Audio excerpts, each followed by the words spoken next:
Right, how's it going? So this is Emmanuel. I am a sales engineer here at Fulcrum, and for my presentation today, I would like to showcase how you can visualize your field parameters within Fulcrum using a tool we call Charge.js. So with this tool, whenever you enter field parameters within the platform, if you've ever wanted to know if there's a way that you can visualize it in a quick dashboard, or if there's a way that your field teams can visualize a mini dashboard while they're out there in the field collecting data, this would be a cool way to showcase how to do that. So what I'm going to do right here is I'm going to begin a record within Fulcrum, and I'm going to show you what that process looks like. We're just displaying a simple interactive dashboard within the platform, and this works both online and offline as well. All right, let's go ahead and kick into it. So first I'm going to do is click on the plus record button to launch into a new Fulcrum record. And then if I scroll down, I can see I have a few fields that I have set up for this presentation. The first one I'm going to enter into is going to be the surveyor name. So we're going to use Johnny. There we go. And then my survey dates, I'm going to have that be today.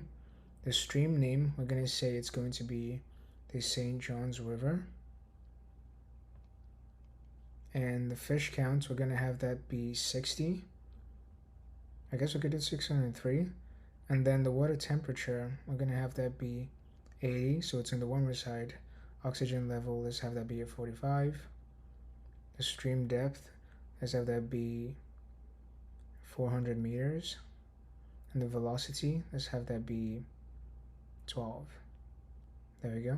And now when we click on this view graph button, what Fulcrum is going to do is it's going to take the field parameters that we have entered into this form, and it's going to display that on a bar chart that we can look at to get a visual representation of this data.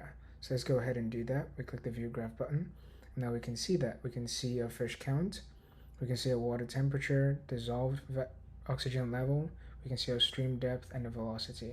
So if I hit close, there we go, and go back into this velocity level, and if I make this an 85, say it's a super stormy day, click on that graph, that updates in real time, so you can see the velocity has gone up too as well.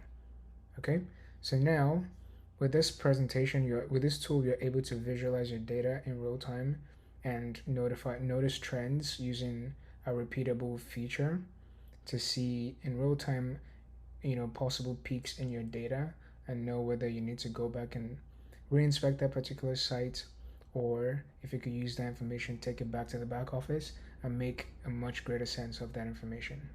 Okay, I hope this presentation was helpful to you, and go Fulcrum.